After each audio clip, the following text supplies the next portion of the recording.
শোনো শোনো, তোমরা গভীর জঙ্গলে যাবে তো, যখনই আমার ওই পুত্রকে দেখতে পাবে তখন সঙ্গে সঙ্গে শুধু এই কথাটা বলবে। সত্যি সত্যি ওই গভীর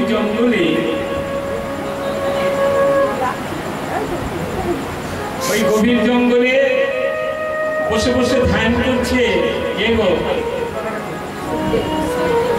সুখদেব।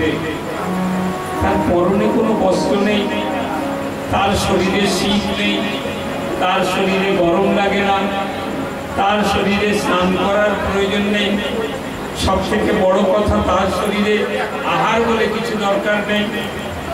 আমরা চান টান না করি বাবা, ঘুমও যদি না হয়, খেতে যদি না দেয় নাম টান করবো।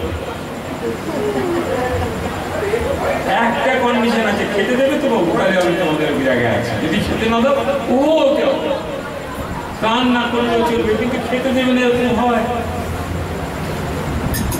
এই এমন, এর খাবারও প্রয়োজন নেই। ধ্যানে বসে আছে, ধ্যানে বসে আছে, ধ্যান করতে করতে করতে করতে করতে করতে হঠাৎ এই কৃষ্ণ কথা শুনেছে। কৃষ্ণ কে সব, কৃষ্ণ কে সব, সুধামা এই নাম। ও ভাই এই শোনো শোনো শোনো শোনো শোনো শোনো, ওই ব্যাধিদের ডাকছে গো, সুখদেব ডাকছে, শোনো শোনো শোনো, তোমরা এই নাম কোথায় পেলে? এই নাম কোথায় পেলে? এর পরেরটা বলো না ভাই, এর পরেরটা বলো না ভাই। তাদের তো ওইটুকু শিখিয়ে দিয়েছে, তারা তো স্বীকার করে বেড়ায়। যারা স্বীকার করে বেড়ায় তারা তো কোনোদিন হরিনাম শোনেনি, তারা কোনোদিন হরিনাম শোনেনি, হরিনাম জানেও না।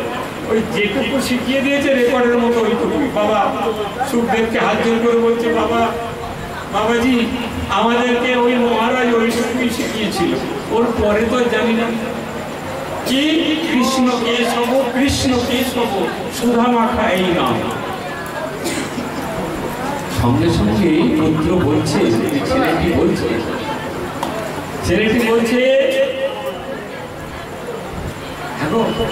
আমাকে তার সঙ্গে দেখা করাতে পারো, আমাকে তার সঙ্গে দেখা করাতে পারো? বলে হ্যাঁ। তখন কি করেছে জানেন? ওই সুখদেব ওই ব্যাসেদের সঙ্গে এসে দেখা করতে এসেছে। তার সঙ্গে তার পিতা, এই পুত্রের সঙ্গে পিতার দেখা হলো। পুত্র পিতাকে জিজ্ঞাসা করছে, কারণ কি এখানে পিতা পুত্র কোনো সম্পর্কই নেই, আমাদেরও নেই, জাগতিক জগতে আমাদের কোনো সম্পর্ক নেই। আমরা সম্পর্কটা ধরে রেখেছি, তুমি আমার পুত্র, তুমি আমার সন্তান, তুমি আমার ছেলে, তুমি আমার ভাই, তুমি আমার মা, তুমিও কারো নয়, তোমারও কেউ নয়। দোকানদারি শেষ হয়ে যাবে, যে যার ঘরে সে তাহলে ফিরে যাবে। তুমি কোথা থেকে এসেছিলে, কোথায় চলে যাবে? মহাপ্রভুর নাম করছে শ্রীবাসের আঙিনায়। শ্রীবাসের আঙিনায় মহাপ্রভুর নাম করছে, তিনি নিশি প্রহর নাম করতেন, জানেন? রাত্রে শুরু করতেন আর ভোরে শেষ করতেন। এই নাম করছে, নাম করতে করতে শ্রীবাসের একমাত্র পুত্র, ভালো করে শুনবে, ভাগবত কথা যেখানটা বাদ চলে যাবে সেটাই আপনার লস, যেখানটা বাদ চলে যাবে সেটাই কিন্তু আমাদের জীবনের একটা বড় ঘাটতি হয়ে যাবে। শ্রীবাসের বাড়িতে নাম হচ্ছে, শ্রীবাসের একমাত্র পুত্র মারা গেছে। শ্রীবাসের স্ত্রী মালিনী দেবী সেই পুত্রকে নিয়ে হা পুত্র করে কাঁদছে। স্বাভাবিক, একমাত্র সন্তান মারা গেলে মা কাঁদবে না, শ্রীবাস শুনতে পেয়েছে ছুটে অন্দরমহলে গেছে। কি বলছে?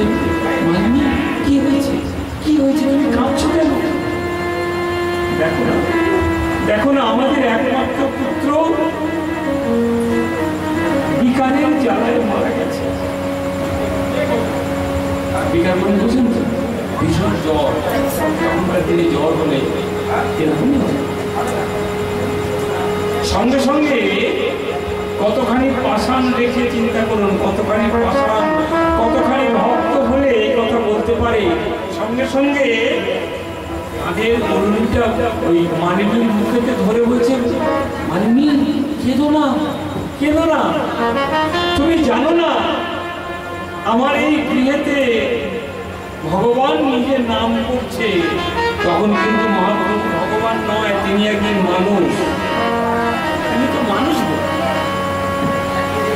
হরিনাম করছে ভগবান, তার কাছে থেকে ভগবান।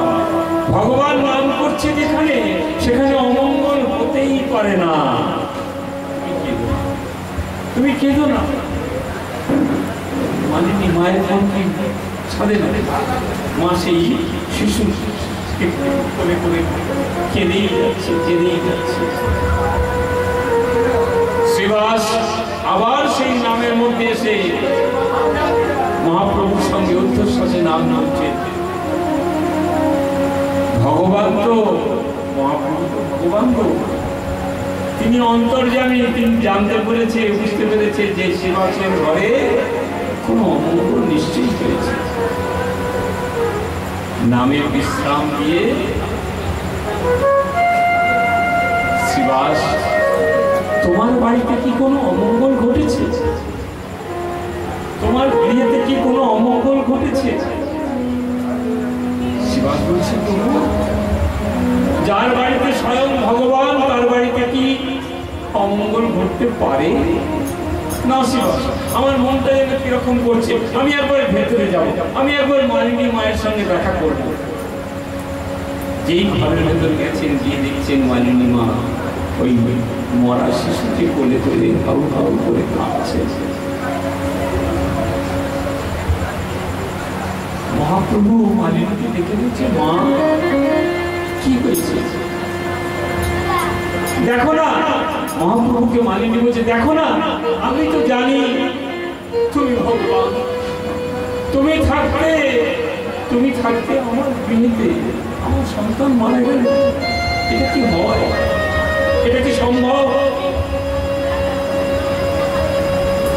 মহাপ্রভু বললেন, মাগো, প্রারব্ধ কর্ম তো কেউ কাউকে ছাড়ে না। মা, যে যতটুকু কর্ম নিয়ে এসেছে ততটুকুই থাকবে।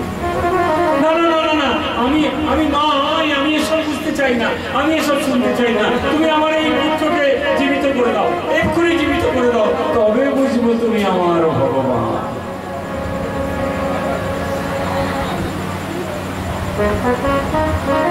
প্রভু আমার মাকে বললেন, মা, আমি তোমার এই সন্তানকে এক্ষুনি জীবিত করে দেব, কিন্তু জীবিত হওয়ার পরে যে কথাগুলো তোমাকে বলবে তুমি তা সহ্য করতে পারবে তো? মা কি বললো বুঝছেন? আমি তোমার এই সন্তানকে, আমার ভাইকে আমি জীবিত করে দেব, কিন্তু ও প্রাণ ফিরে পাওয়ার পরে যে কথাগুলো তোমাকে বলবে তুমি সহ্য করতে পারবে তো? মালিনী বলবে, সন্তান আমার, আমি ওকে জন্ম দিয়েছি, আমি ওকে বড় করেছি, এমন কি বলতে পারে যে আমি সহ্য করতে পারবো না? তুমি পারবে না সে কথা বলে দাও, তুমি ওকে প্রাণ ফিরিয়ে দিতে পারবে না সে কথা বলে দাও, এমন কথা বলো কেন? না মা, আমি পারি, তুমি সহ্য করতে পারবে? হ্যাঁ হ্যাঁ হ্যাঁ, কি এমন বলবে আমি দেখব। সঙ্গে সঙ্গে মহাপ্রভু উল্টো হাত দিয়ে, ভাই একবার দেখো তোমার মা কি বলে।